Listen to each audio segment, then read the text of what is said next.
Lebih baik jadi orang di atas muka bumi ini paling banyak dosa, paling banyak salah, paling hina di hadapan Allah. Insya Allah. Tapi insya Allah, kalau punya anak benar, sekalipun tidak pintar, lama-lama dia akan jadi pintar, karena dia sering menerima kebenaran dari mulut siapapun. Mohon maaf, Nabi kita itu bukan pintar, tapi benar. Nabi itu bukan pintar, Nabi itu ummi, gak bisa baca, tidak bisa menulis. Apa hikmahnya Allah takdirkan Nabi ummi? Biar orang tidak meragukan keabsahan Al-Quran. Betul ini Quran, bukan mikir Muhammad. Sebab Muhammad gak bisa menulis, gak bisa membaca. Allah ingin jaga kemuliaan Al-Quran. Ketika Jibril menyuruh Nabi, Iqra ma'ana biqari, Iqra ma'ana biqari, Iqra, baca. Aku tidak bisa baca. Nabi itu gak pintar, tapi Nabi dicetak jadi pribadi benar. Alhamdulillah. Singkat padat, 5 menit tersisa. Saya hadirkan sebuah fakta di lapangan. Kaya usahanya batu bara, pemasukannya puluhan miliar setiap bulannya.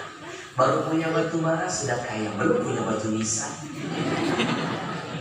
Saya diundang pergi acara di tempatnya.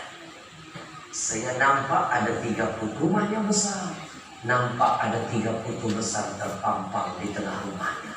Saya pun bertanya, Abang, ini putu siapa? Dia menjelaskan, oh ini anak saya yang nomor bontot, nomor 3 paling akhir.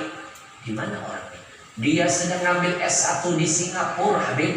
Pintar anaknya, pintar Habib. Yang dibanggakan cuma pintar. Saya tanya, ini putu kedua milik siapa? Ini anak saya nomor 2. Di mana dia? Ngambil S2-nya di negara Australia. Lebih pintar dari adiknya. Pintar Habib. Oh pintar. Saya tanya putu yang ketiga, kalau ini siapa? Ini yang paling pintar. Nomor 1 kebanggaan saya. S1-nya di Singapura, S2 di Australia, S3 di Jerman. Dia menguasai bermacam-macam bahasa, Inggris, Cina, Jerman. Dia jago Habib. Pintar anaknya. Lagi-lagi yang dia banggakan pintar. Saya tampil tausiah malamnya, besok saya pulang. 1 bulan berikutnya dapat info orang kaya ini meninggal dunia. Saya takziah. Begitu saya mampir ke rumahnya, nampak terbaring jenazahnya di tengah rumah. Tahu siapa yang doain jenazahnya? Siapa yang baca Quran? Siapa yang tahlil? Siapa yang doain? Tidak ada satupun 3 anaknya yang dia banggakan kepintaran.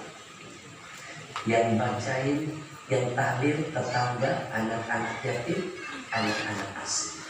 Anak kandungnya sibuk di luar, pakai baju hitam, pengen info, cuma modal tangisan.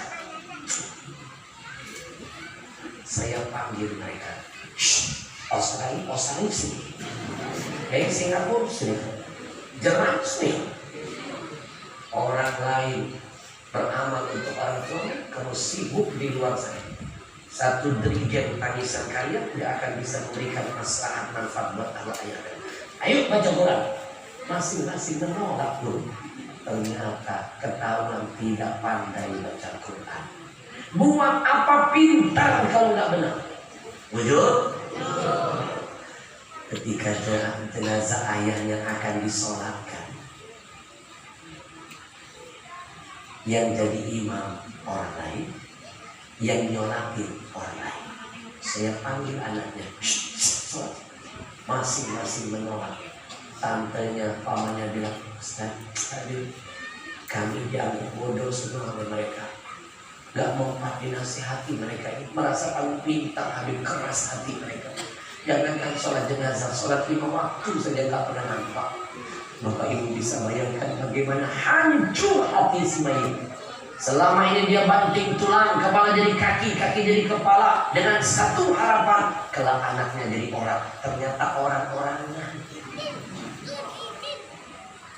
Maka buat apa punya harta kaya, berlimpah ruah, pangkat yang mulia, kalau anak tidak ada yang jadi benar, nggak ada yang jadi soleh dan soleha. Lebih baik nggak usah punya harta, nggak usah punya pangkat apa-apa, asalkan anak kita ada yang jadi soleh dan soleha. Karena anak yang soleh dan soleha, anak yang benar akan jadi harta tidak ternilai dunia sampai akhirat kita. Mereka lah yang akan menempatkan kita pada pangkat dan jabatan yang paling mulia di sisi Allah. Jangan-jangan ini yang pernah disindir Nabi di depan para sahabatnya. Dulu Nabi pernah duduk dengan para sahabat. Maaf, cerita maulid Nabi bukan cerita tentang kelahiran Nabi, bukan cuma lahiran Nabi doang. Semua yang ada hubungan dengan Nabi itu maulid. Mulai melek mata sampai Nabi tutup mata, itu adalah maulid. Betul? Semua yang berhubungan dengan Nabi. Satu